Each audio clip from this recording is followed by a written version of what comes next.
अगर आप बहुत ज़्यादा अकेलापन महसूस कर रहे हैं, आपके अपनों ने ही आपको धोखा दिया है, जिन पर विश्वास किया था उन्होंने ही विश्वासघात कर लिया है, तो ये वीडियो आपके बहुत काम का है। अगर आप असहाय महसूस कर रहे हैं, अकेला महसूस कर रहे हैं, आपको लगता है कि इस दुनिया में आपका कोई सगा नहीं है, सब रिश्ते झूठे हैं, सब नाते झूठे हैं, तो आज का वीडियो आपके बहुत काम का है। कई बार इंसान के पास उसके कई रिश्ते नाते होते हैं, लेकिन वो सब खोखले होते हैं, बनावटी होते हैं, दिखावटी होते हैं। उस इंसान को कभी भी किसी रिश्ते से शांति नहीं मिलती, सुकून नहीं मिलता। उसको लगता है कि जो वो चाहता था वैसा व्यवहार उस व्यक्ति के द्वारा उसको नहीं मिल रहा है, और ये उसके दुख का बहुत बड़ा कारण होता है। और इस दुख को झेलते झेलते ज़िंदगी के कई वर्ष निकल जाते हैं और उसको लगता है अब क्या हो गया, और धीरे धीरे डिप्रेशन, फ्रस्ट्रेशन आने लगता है।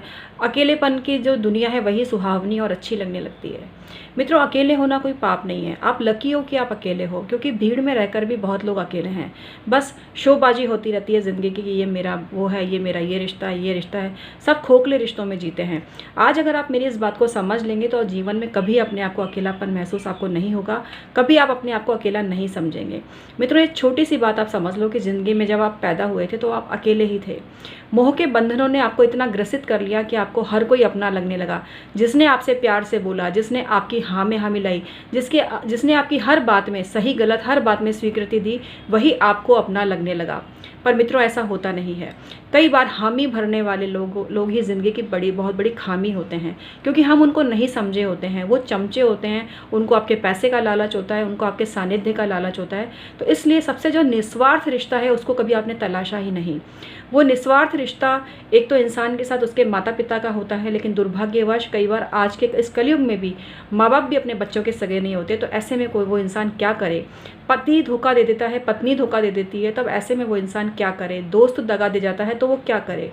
पर मित्रों, एक रिश्ता ऐसा है जो कभी दगा नहीं देता, वो रिश्ता है परमात्मा का। आप जिस भी धर्म के हैं, अपने आप को समर्पित करके देखिए।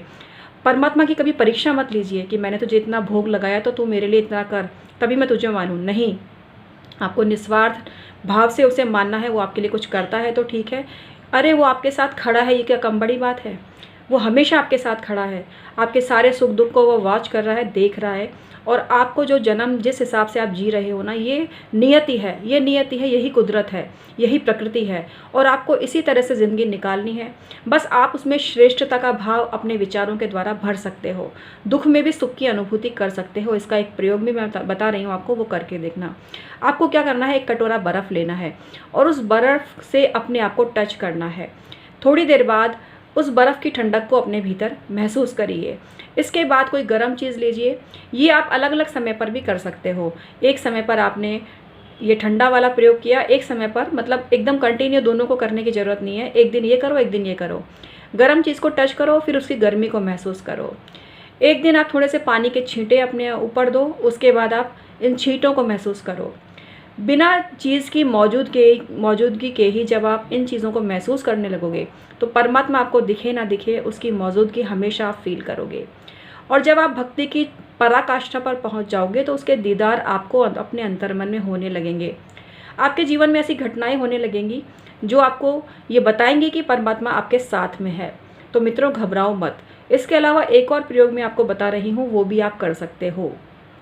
आपको हनुमान जी का पहाड़ उठाए हुए चित्र अपने जिस जगह आप बैठे हो उसके पृष्ठ भाग पर पीछे आपको लगा लेना है।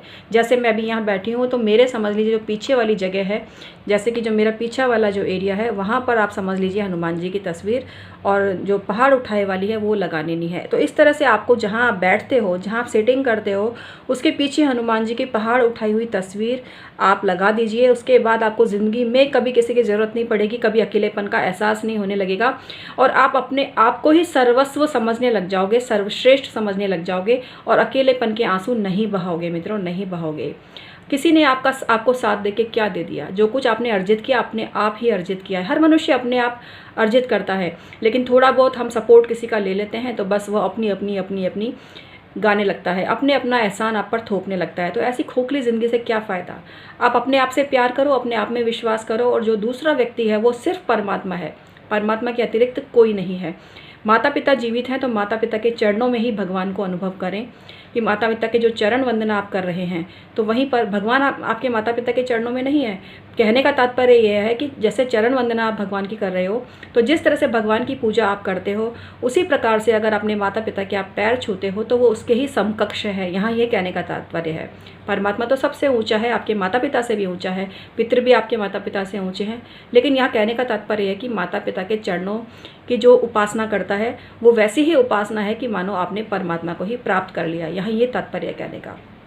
तो इस प्रकार से कभी आप अकेलापन महसूस नहीं करोगे। दूसरा, जीवन क्षणिक है, ये जीवन क्षणिक है, यहाँ कोई इंसान कुछ लेकर नहीं जाता है, लेकिन इस बात को समझने में हमें तकलीफ होती है। हम इस बात को सुनना नहीं चाहते, हम इस बात को समझना नहीं चाहते, लेकिन यही यथार्थ है, यही परम सत्य है। जिस दिन इस चीज़ को कोई भी इंसान समझ लेता है वो कभी अपने आप को ना अकेला समझेगा, ना उसको कभी किसी की ज़रूरत महसूस होगी। वो सिर्फ अपने कर्म करेगा, अपने कर्म पथ पर अडिग रहेगा, क्योंकि संसार की ये नियति है कि जब आपके पास सब कुछ होता है तो आपके पास बहुत भीड़ होती है, बहुत से लोग होते हैं। जब आपके पास खोखलापन होता है, खालीपन होता है, वहाँ आपको स्वयं जूझना पड़ता है। तो स्वयं जूझने की आदत हमेशा डाल लो कि जो भी प्रॉब्लम है स्वयं ही जूझनी है। और भीड़ में भी अकेलापन, जैसे कि कीचड़ में कमल खिलता है, कमलिनी मुस्कुराती है ना, जिस तरह से वैसे ही रहो। कबीर ने कहा है, पानी में मीन प्यासी, मोहे देखत आवत हासी। पानी में रह के भी मीन प्यासी है, मतलब निर्लिप्त भाव है उसके अंदर।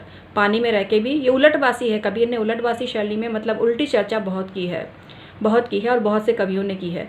तो किसी भी कवि को समझे, किसी भी विद्वान को समझे, कुल मिला के ये जो मेरी बात है इसको आप समझ लीजिए कि आप अकेले रहते हैं, अकेले हैं तो कभी अपने आप को असहाय मत समझिए। अकेले होने का मतलब असहाय होना बिल्कुल भी नहीं है। आप सबका साथ दीजिए, आप सबका भला कीजिए, सबके लिए अच्छा सोचिए, तो ये अकेलेपन का भाव आपके अंदर कभी नहीं आएगा मित्रों, कभी नहीं आएगा।